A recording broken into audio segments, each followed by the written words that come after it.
Our next guest, a very talented actor, you know, from movies like Barbie and the Shang-Chi and The Legend of the Ten Rings, as well as shows such as Kim's Convenience. He stars in The Copenhagen Test, which is streaming on Peacock. Let's take a look.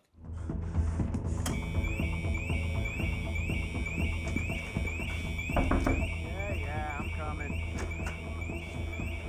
You believe this?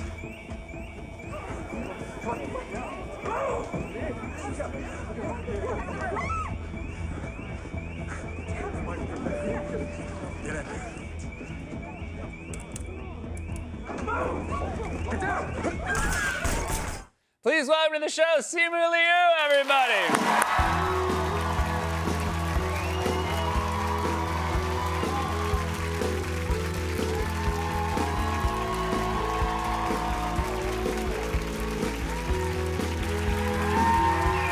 Hi, how are you? Oh man, I'm so good. You got a great crowd. They're a great crowd tonight. It's fan. That was a great clip. I feel like elevators never close as fast as you want when people have guns. No, I've always found elevator acting in movies always the one thing that takes me out sometimes. I'm like, does a door actually close like that? Right. You know, Then because inevitably, when you're on set, they're not actual elevator doors. You know, it's Yeah. like a guy pulling a string Right. somewhere. You know what? But that is because it really did feel like you were in an actual elevator there. So Thank that you was so good much. acting. Yeah. Thank you so much Was for saying that? Did they actually use your hand? Was that you pressing the?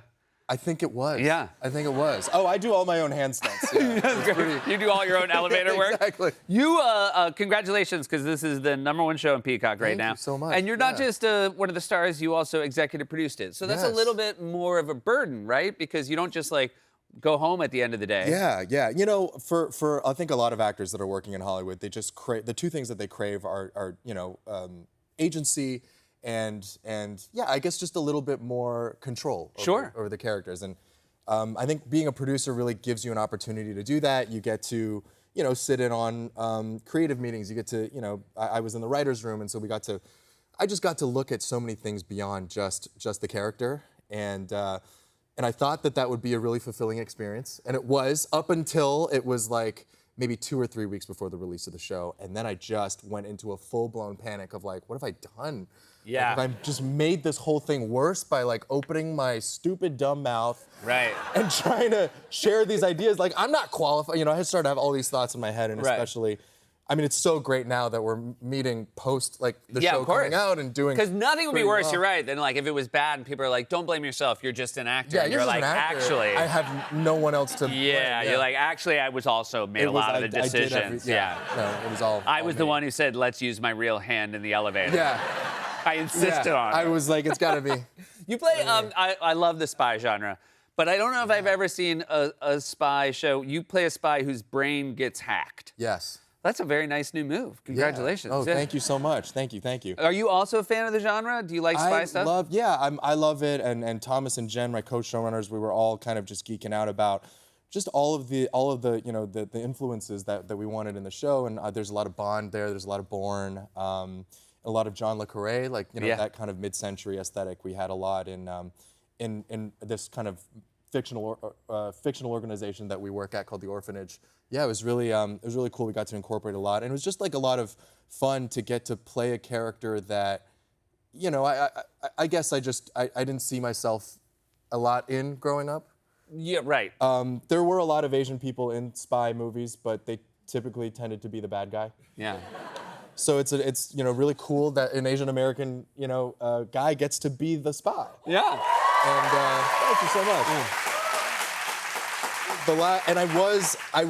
I was doing kind of a little fact check on myself. I was like, what does Asian representation look like across spy movies? And have you seen this movie Die Another Day? Yeah, I've seen all that. Is that that's a Pierce Brosnan? the Pierce Brosnan one, and it's a crazy movie. I mean, there's these satellite lasers from space. There's Pierce.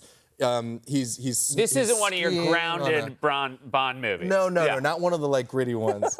But the villain, this is the most amount of Asian representation I think that has ever happened in a Bond movie. But there's a bad guy, is a very charming, very blonde Englishman. Yeah. And there's a reveal about 2/3 of the way through the movie that he was a Korean man the whole time. And you flash back, and in the beginning of the movie, there's this North Korean lieutenant that dies, and you think he's gone for the entire movie, and then you realize again 2/3 of the way through that this white guy is actually Korean. And so that's the extent of Wow. Asian representation. They in were Bond like, we movies. do have a Korean guy in this movie. We have the perfect white guy to play Yeah, we have him." the perfect white guy to play him. He does it really well. So this is very nice. I'm glad that This you is- landed in yes. this role. Yeah. You shot it in Toronto. You're from Toronto. Yeah, Moved there when you're. How young were you when you moved to Toronto? I came to Canada when I was 4.5, and our family was in Etobicoke, which is just outside Toronto, since we were like 7. Gotcha. There's one Woo in the Yeah. audience, which is super cool. Did you? And your folks are still in Toronto, the area. Yeah, they're still in the same house that I grew up in. Are they excited when you're shooting there? Are they the kind of parents who like coming to set? They weirdly not. Okay. Weirdly not. It was like pulling teeth. I tried to invite them, and I. Is this just that they're disappointed you're an actor? Do you think? I think they're still harboring some sort of initial. Yeah, I don't know. I think it's something about like maybe feeling like they're in the way and not wanting to feel like they're Oh intruding. well, that's on, polite. on I will anything, and say. Really, really sweet. I mean, because my parents, they're like, we want to be in the way. I hear that. They I guess- show up to be in the way. And it's Yeah. like grass is always greener, right? Because sometimes I do catch myself wishing that I had more overbearing parents. Right. That like called me every day and were like, "What are you up to? Can we come to this premiere? Can we come to this?" And my parents haven't been to a single one of my premieres They didn't since even go to. Shang-Chi. Oh, they did go to. So Okay. they okay. did go to the big one. Right. But I do get the sense that they're like waiting for another big, it's like every time I have a premiere, they're like, "Oh, well, who else is going to be there?" Gotcha. And I'm like, "What? Is Oh, my so you spoiled because their first premiere was a Marvel movie. They're no, spoiled exactly. now. Yeah. Exactly. They're like, we don't want to go to any indie And premiere. so I feel like if my movie doesn't like break box office records, I'm like a disappointment to them. It's Asian tiger parenting on a whole. Yeah, different that's level. fantastic. Even now, when you're like, we're #1 on Peacock, they're like, They're like, still, that's "Yeah, not a but it's, Marvel you movie. know, Yeah. it's You guys you did go to China with them recently. Yeah. I went back. Look at this, a very handsome is us couple, in- your in- parents. Yeah. in Tiananmen Square. When was the last time you had been? It had been 15 years. Wow, and how was your really, visit back? really long time. It was really good. I had a grandma there that I had not seen in a really long time, and I felt really guilty about not coming back sooner. Although in my defense, when I lost my job as an accountant and then started to act and audition, I did become kind of like a black sheep in the family. Oh, And really? I was disinvited from these family trips for a really long time. That's like, no how one they- wanted to talk about me. They were like, until you get back into accounting, Yes. we don't want to see you. The level of shame in Asian standards would be like if I was like addicted to meth and like Yeah. on the street.